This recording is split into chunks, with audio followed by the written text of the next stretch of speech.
అబ్రహాము వివాహం చేయాల్సి వచ్చినప్పుడు కుమారుడికి తను వెళ్ళలేదండి. ఎవరిని పంపించాడు తెలుసా? తన ప్రధాన సేవకుడిని పంపించాడు. ఆ ఎలియాజరు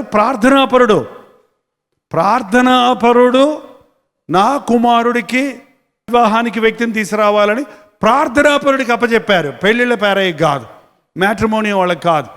దేవుని మందిరంలో దేవుని సేవకులకి చెప్పండి, దేవుని సన్నిధిలో మీరు ఈ విషయం పెట్టి ప్రార్థించండి. ఇల్లు కట్టుకోవాలన్నప్పుడు ఎలా పడి ప్రార్థన చేస్తారో, ఉద్యోగం కావాలన్నప్పుడు ఎలాగ దేవుని వేడుకుంటారో, మరణాపాయంలో ఉన్నప్పుడు ఒక బిడ్డ కోసం యాక్సిడెంట్ అయినప్పుడు అయ్యా కాపాడయ్యా రోధిస్తారో, పెళ్లి విషయం వచ్చేటప్పటికి అంతకంటే సీరియస్గా తీసుకోండి. ఆ విషయాన్ని అంతకంటే ఎక్కువ దేవుని సన్నిధిలో మొరపెట్టండి. ప్రార్థనాపరుణ్ణి పంపించాడు. ఆ ఎలియాజరు వెళ్ళాడు, మోకాళ్ళు ఉన్నాడు, ఒంటెళ్ళు కూడా మోకరింపజేశాడు. దేవా, నీ సేవకుడి కుమారుడికి ఒక అమ్మాయి కావాలి. అక్కడ ఎదురుకుండా చాలామంది పైపు దగ్గర నీళ్ళకు వచ్చినట్టు బావి దగ్గర గలగలలాడుతూ చాలామంది అమ్మాయిలు నీళ్ళకు వచ్చారు. ఆ నీళ్ళకు వచ్చిన అమ్మాయిలందరినీ చూసి ఎవరు పొడుగ్గా ఉందా జడ మన ఇండియాలో జడ చూస్తారు. ఏంటంటే జడ పొడుగ్గా ఉందా, ఎర్రగా ఉందా, అందంగా ఉందా ఏంటండి. ఈ అవుట్వర్డ్ అపీరియన్స్లో ఈ 10 మందిలో ఎవరు బాగుంటారు అని స్వయంవరం ఎన్నుకుంటారు. దేవుని చిత్తం అలా కాదు. దేవుని చిత్తం 10 మంది ఉన్నప్పుడు ఇందులో దేవుని చిత్తం ఏదో తెలుసుకోవాలంటే మోకరించి ప్రార్థన చేయాలి. ఎలియాజరు ప్రార్థన చేశాడు, నేను దాహానికి అడుగుతాను, ఈ స్త్రీలలో ఏ స్త్రీ అయితే ముందుకొచ్చి నాకు దాహానికి నీళ్ళు ఇస్తుందో, నేను అడగకుండానే నా ఒంటెలకన్నిటికీ నీళ్లు తోడి పోస్తుందో ఆమె నీ చిత్తం అనుకుంటాను ప్రభువా అని ఒక చిన్న కండిషన్ పెట్టుకొని ప్రార్థన చేశాడండి. ఆ రోజుల్లో స్త్రీలు కొత్త వాళ్ళకి నీళ్ళు ఇవ్వరు, భయపడతారు. కానీ అటువంటి పరిస్థితుల్లో ముందుకొచ్చేది ఎవరో చూద్దాం అని కళ్ళు తెరిచేటప్పటికి బైబిల్లో స్పష్టంగా ఉంది, కళ్ళు తెరిచేటప్పటికి ఎదురుగుంటే కనపడింది ఎవరంటే రెబెక్కా. ఆమె చక్కనిది, ఆమె కన్యక, ఏ పురుషుడును ఆమెను కూడలేదు. ద బెస్ట్ సెలక్షన్ ఆఫ్ ఏ పెళ్లి కూతురు ఏంటంటే బిఏ చదివిందా, ఎంఏ చదివిందా, అందంగా ఉందా, కట్నం ఇస్తారా, కులమా, జాత, తిథుల, నక్షత్రాల, ఇవన్నీ చూస్తున్నారు. కానీ ఒక చక్కటి క్వాలిఫికేషన్, ఆమె చక్కనిది అంటే ఓకే అవుట్వర్డ్ అపీరెన్స్ కాదు, ఆమె చక్కదనం మనకు తెలుస్తున్న తర్వాత చదివితే. ఆమె ఒక డీసెంట్ గర్ల్, ఒక ఆతిథ్యం ఇచ్చే బిడ్డ, ఒక కష్టపడే బిడ్డ. ఆమె చక్కనిది, ఆమె కన్యక, ఆమెను ఏ పురుషుడు కూడలేదు. ఆమెను దాహానికి ఇమ్మని అడిగితే ఆయనకి దాహం ఇచ్చి కడవలతో నీళ్లు తోడి ఒంటెలన్నిటికీ పోసిద్దట. ఏమనుకున్నాడో అది కరెక్ట్గా చేసింది. ఒక ఒంటె 7 కడవల నీళ్లు తాగుద్ది. మనకలా 7 గ్లాసులు కాదు. మనం ఎక్కడ తాగుతున్నాం 7 గ్లాసులు? అర గ్లాసు తాగి కిడ్నీలో స్టోన్లని అంటున్నారు. నీళ్ళు తాగండి ఫుల్గా, 3-4 లీటర్లు తాగాలట రోజుకి. ఏంటంటే ఇంకొంచెం ఏమన్నా అనారోగ్యం అంటే 7-8 లీటర్లు తాగాలట, ఎక్కువ అలసిపోయే వాళ్ళు, డిహైడ్రేట్ అవుతుంటే. ఒంటె 7 కడవల ఒక తిత్తుంటుంది దానికి. ఎందుకంటే అది ఎడారులో వెళ్ళినప్పుడు నీళ్లు దొరకవు అక్కడ. కొన్నిసార్లు ఎడారిలో ప్రయాణం చేసే వాళ్ళకి నీళ్లు దొరకకపోతే, చచ్చే దాహం వేస్తే వాళ్ళు ఒంటిని చంపేసి ఆ యొక్క కవర్లో ఉన్న నీళ్ళు తీసుకొని తాగుతారంట, దాని తిత్తుల్లో ఉన్న నీళ్లు. అంటే 7 కడవల నీళ్లు ఒక ఒంటె తాగింది. ఎన్ని ఒంటెలు ఉన్నాయో తెలుసు అక్కడ? 10 70 కడవల నీళ్లు తోడినంటే సోమరి నెంబర్ 1. కూతురికి నీళ్లు తీసురా అమ్మ, గ్లాస్తో కొంచెం నీళ్ళు, నాకు ఓపిక లేదు, నువ్వు తెచ్చుకోపో. ఈ అమ్మాయికి పెళ్లి చేస్తే ఏమో చెప్పండి. ఏ 70 కడవల నీళ్లు తోడి పోసిందంటే కష్టపడే వ్యక్తి. పెళ్ళి చేసుకోవాలనుకునే వాళ్ళు కష్టపడటం నేర్చుకోవాలి, సుఖపడటానికి కాదు పెళ్ళి. పెళ్ళో అంటున్నారు. శారీర సంబంధమైన శ్రవలు ఉంటాయి, బాధ్యత ఉంది. మీ నాన్న కట్టాడు కరెంటు బిల్లు ఇప్పుడు దాకా, మీ అమౌంట్ పెట్టింది అన్నం, నువ్వే నీ కుటుంబాన్ని కట్టుకోవాలి, నువ్వే నీ ఇంటి పనులు చేసుకోవాలి. కష్టపడకుండా సుకుమారంగా పెరిగి పెళ్ళని చిన్న చిన్న విషయాలు గొడవ పెట్టుకొని విడిపోతున్నారు ఈ రోజున చాలామంది. కష్టపడింది స్త్రీ, అందమైన స్త్రీ, నువ్వెవరి కుమార్తె అని అడిగాడు. దొరికింది కదా అని ఒంటి మీద ఎక్కించుకొని తెచ్చేసాడా ఏంటి? అట్లా కుదరదు. పెళ్ళి అలా కుదరదు. ఎవరమ్మా మీ తల్లిదండ్రులు? ఎక్కడ మీ ఇల్లు? అడ్రస్ తెలుసుకున్నాడు. ఆ ఇంటికి వెళ్ళాడు. ఆ ఇంటి వాళ్ళని అడిగాడు. అబ్రహాము కుమారుడైన ఇస్సాక్కి మీ అమ్మాయిని చేయడానికి మీకు ఇష్టమేనా? వాళ్ళు దూర బంధువులండి. ఇష్టమేనా అని అడిగితే ఫోటో తీసుకొచ్చావా? బయోడేటా తెచ్చావా? అబ్బాయి కుంటోడా? పోలియో ఏమన్నా అటాక్ అయిందా? కళ్ళజోడు పెట్టుకుంటాడా? కళ్ళజోడు లేదా? నెత్తిమీద జుట్టు ఉందా లేదా? ఇప్పుడు ఏం అడుగుతారండి ఈ రోజుల్లో? ఒక అమ్మాయిని అలాగే పెళ్లి చూపులు తీసుకెళ్తే ఓ మంచి అబ్బాయి వచ్చాడటండి.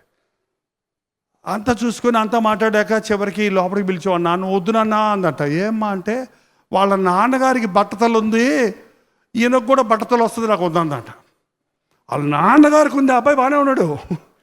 ఏంటండి జుట్టు చూసి చేసుకుంటావా పెళ్ళిని? ఏం అడగలేదు. ఇది యెహోవాను అలిగిన కార్యము, దీనికి అవునని కానీ కాదని కానీ మేము చెప్పజాలము.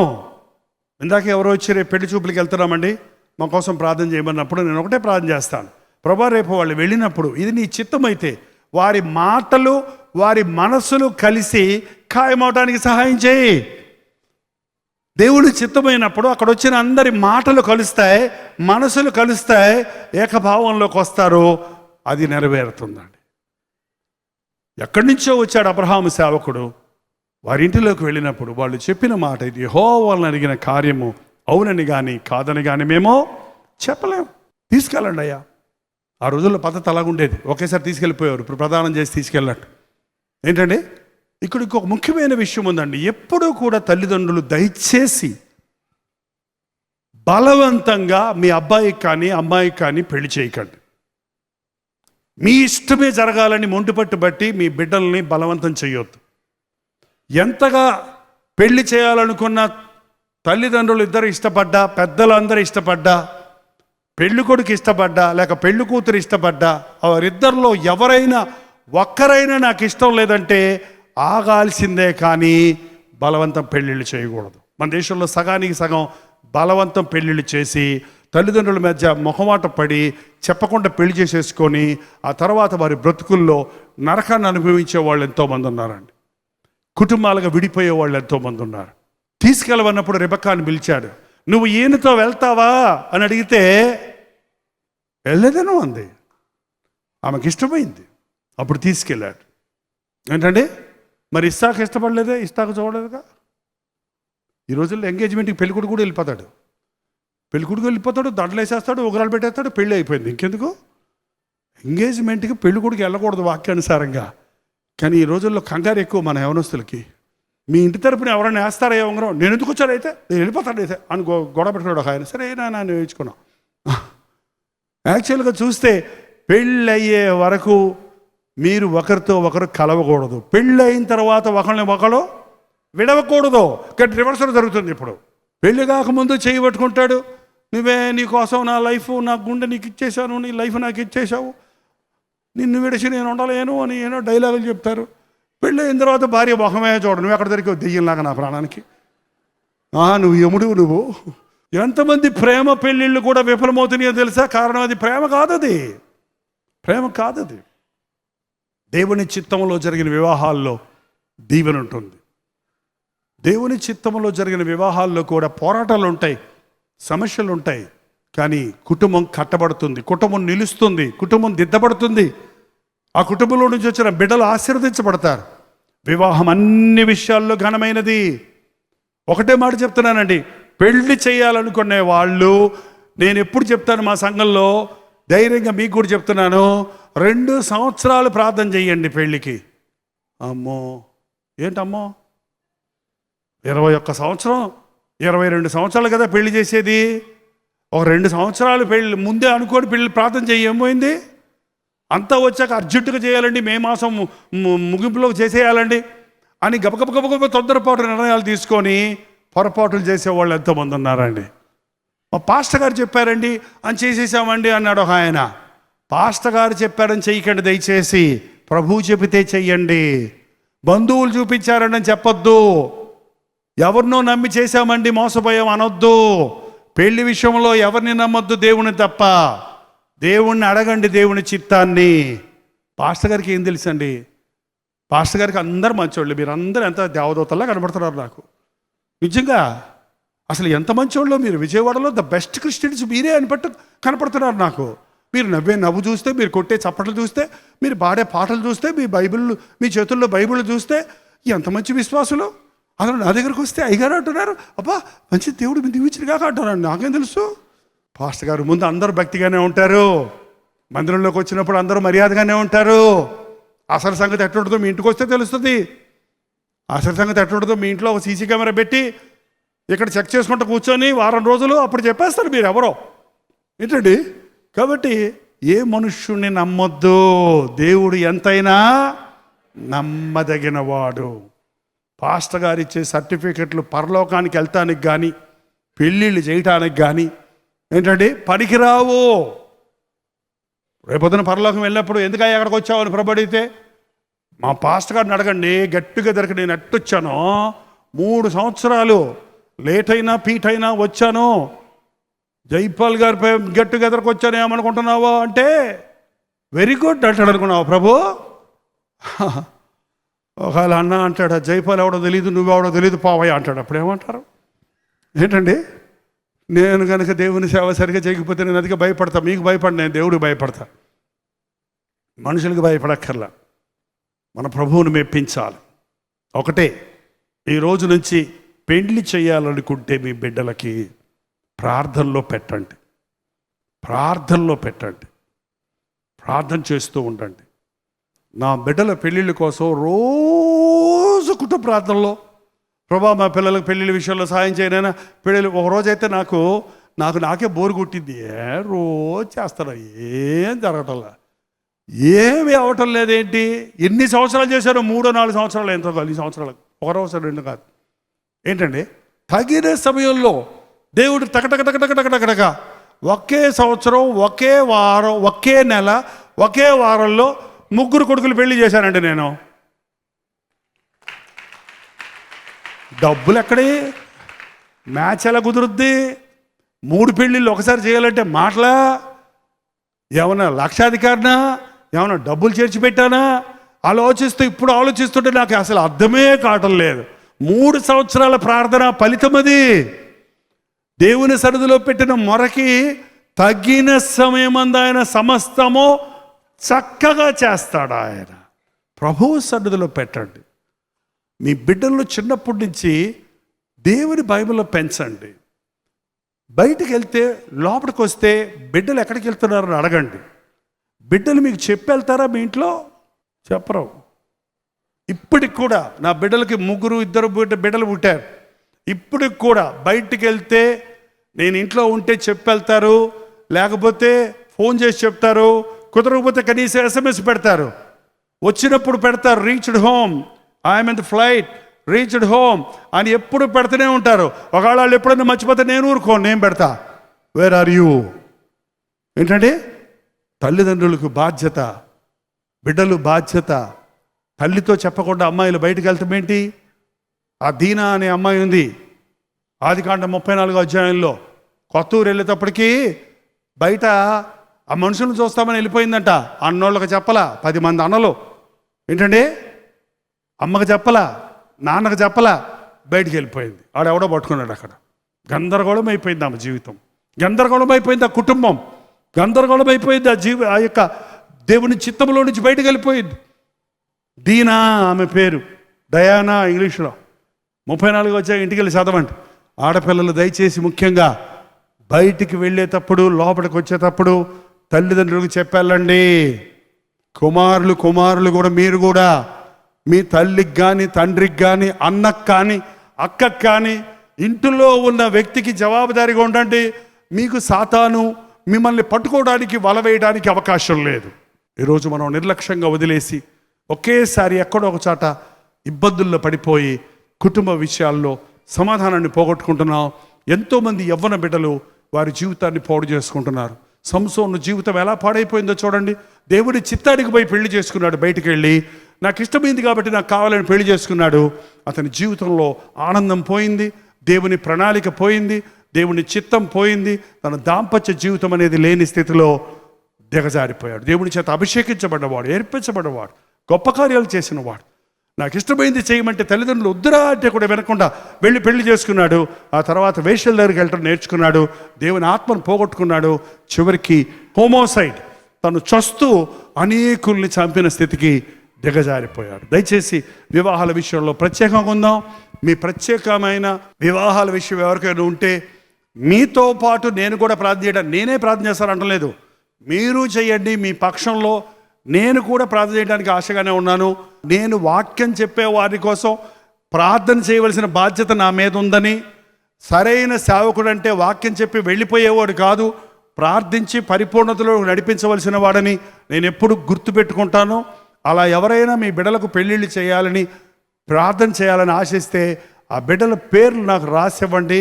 ప్రత్యేకంగా గుర్తున్న సమయాల్లో కొన్ని సమయాల్లో వారి కోసం నేను కూడా ప్రార్థన చేయడానికి సిద్ధంగా ఉంటాను. మీరు ప్రార్థన చేయండి. పెళ్ళిళ్ళు దేవుని చిత్తములో జరుగునుగాక, దేవుని సమయములో జరుగునుగాక, దేవుని ప్రణాళికలో నెరవేరునుగాక. లేచి నిలబడి ప్రార్థన చేసుకుందాం. ఇది మన అవసరత. ఈరోజు మన బిడ్డల పెళ్ళిళ్ళ విషయంలో ఇప్పటికే పొరపాటున వివాహాలు జరిగి ఇబ్బంది పడుతున్న కుటుంబాలు కొందరున్నారు. దేవుడు కల్పించుకుంటే నీ కుటుంబాన్ని చక్కబెట్టగలడు, నీ తప్పును దిద్దగలడు, నీ జీవితాన్ని సరిచేయగలడు, నీ లైఫ్ పార్ట్నర్ మనస్సు మార్చగలడు, నీ పరిస్థితులను దిద్దగలడు. ఇప్పటికే వివాహములు దేవుని చిత్తానికి బయట చేసుకొని ఇబ్బంది పడుతున్న వారు ఒక్కసారి దేవునికి మొరపెట్టండి. అయ్యా, నీ చిత్తము నేను ఎరగలేదు, తొందరపడ్డాను, నా కుటుంబాన్ని కట్టయ్యా, నా కుటుంబంలో సమాధానం తెమ్మని ప్రభుని అడగండి. పెళ్ళిళ్ళు చేయాలని ఆశపడుతున్న తల్లిదండ్రులు తొందరపాటు నిర్ణయాలు చేయొద్దు. దేవుని చిత్తం కోసం వెతకండి, దేవుని చిత్తం కోసం కనిపెట్టండి. దేవుడు తన అద్భుతంగా దేవుడు ఏర్పరిచిన వ్యక్తులను మీకు బయలుపరుస్తాడు. మీ ఇంటి గడప దాటనవసరం లేకుండా దేవుడు తన చిత్తాన్ని నీకు తెలియజేస్తాడు. ఒక రైట్ పర్సన్ని, రైట్ ఇంటికి, రైట్ వ్యక్తిని 10-15 మందిని చూడక్కర్లేకుండా ఎవరిని దేవుడు ఏర్పరిచారో వారినే దేవుడు మీకు తెలియజేస్తాడు. ప్రార్థనలో అద్భుతాలు చూస్తాం, ప్రార్థనకు జవాబులు దొరుకుతాయి. ప్రార్థన చేసుకుందాం. ప్రతి ఒక్కరు మన 2 చేతులు ఆకాశం వైపెత్తి ప్రార్థన చేద్దాం. పరిశుద్ధుడా, ప్రేమగల్ల తండ్రి, ఒక్కసారి మమ్మల్ని చూడు నాయన. ఈ రాత్రి అతి ప్రాముఖ్యమైన విషయాన్ని, మా బిడ్డలకు వివాహాల విషయాన్ని నీ సన్నిధిలో పెడుతున్నావు. నీ చిత్తమే నెరవేరాలయ్యా, నీ ఉద్దేశాలే నెరవేరాలి నాయన. తండ్రి, నా చిత్తము కాదు నీ చిత్తమే అన్నట్టు తల్లిదండ్రులు ఇష్టం కాదు, పెళ్లి చేసుకునే వారి ఇష్టం కాదు, నీ ఇష్టం అవ్వాలయ్యా నాయన, నీ ఇష్టం అవ్వాలయ్యా. పెళ్లి చేసుకునే వారి ఇష్టం నీ ఇష్టమైతే అది నెరవేర్చు నాయన. తల్లిదండ్రులు ఇష్టం అది నీ చిత్తమైతే అది నెరవేర్చు నాయన. ఏ మాత్రం నీ చిత్తానికి బయట పెళ్లి చేసుకోకుండా తొందరపాటు నిర్ణయాలు చేసుకొని జీవితకాలం అంతా కలవరపడకుండా నీ కృప కాపాడనిమ్మయ్యా. తండ్రి, ఎంతోమంది తండ్రులు వారి బిడ్డలకు వివాహాలు కాలేదని దిగులు చెందుతున్నారయ్యా. నువ్వు సమస్తము సమకూర్చి చేస్తావని విశ్వాసం దయచేయి తండ్రి. ఎంతోమంది బిడ్డలు నాకెవరు సరైన మ్యాచ్ దొరకటం లేదు, నేను అందంగా లేనది, నేను చదువుకోలేదని, నాకు పెళ్లి జరగదేమో అని దిగులుతో ఉన్న యువతి యువకుల్ని కనికరించు నాయన. తండ్రి, నీవు పెట్టిన దీవెన వారిలో ఉండడానికి సహాయం ఇచ్చేయి తండ్రి. బహిరంగమైన స్వరూపం కంటే అందం, మోసము, సౌందర్యం వ్యర్థము తండ్రి. గుణవతి అయిన భార్య దొరుకుట అరుదన్నావయ్యా తండ్రి. నాయన యోగ్యురాలు పెనిమిటికి కిరీటం అన్నావయ్యా తండ్రి. యెహోవా యందు భయభక్తులు గల స్త్రీ కొనియాడబడునన్నావయ్యా. అట్టి దీవెనలు మా బిడ్డలకు దయచేయి. అట్టి వివాహాలు మా బిడ్డలకు జరుగుటకు సహాయం చేయి. మేము నేర్చుకుంటున్న ప్రతి పాఠాలు వ్యక్తిగతంగా మా జీవితాలకు, మా కుటుంబాలకు, మా భవిష్యత్తుకు దీవెనకరంగా ఉన్నట్లు పరిశుద్ధాత్మతో నీ వాక్యాన్ని మా హృదయంలో ఫలింపజేయము నాయన. క్రియ జరిగించుము తండ్రి. తండ్రి, మాటలు వింటే మేమేమవ్వం, కానీ ఆ మాటలు మా హృదయాల్లో క్రియ జరిగించడానికి సహాయం చేయి. రూపాంతర పొందడానికి సహాయం చేయి. మారు మనసు పొందడానికి సహాయం చేయి తండ్రి. మా స్థితిగతులు మారటానికి సహాయం చేయి దేవా. నిన్ను నమ్మిన వారిని నీ విడువని దేవుడిగా ఉన్నావని నిరూపించము. నీ సన్నిధిలో ప్రార్థించుటకు, దీవించబడుటకు సహాయం చేయమని యేసు క్రీస్తు నామములో అడుగుచున్నాము తండ్రి. మన తండ్రి అయిన దేవుని యొక్క ప్రేమయు, కుమారుడైన క్రీస్తు యొక్క కృపయు, ఆదరణకర్త అయిన పరిశుద్ధాత్మ యొక్క సహవాసమును కుడి వచ్చిన మనందరికీ ఇప్పుడును సదాకాలము తోడై ఉండును గాక. ఆమేన్, ఆమేన్, ఆమేన్.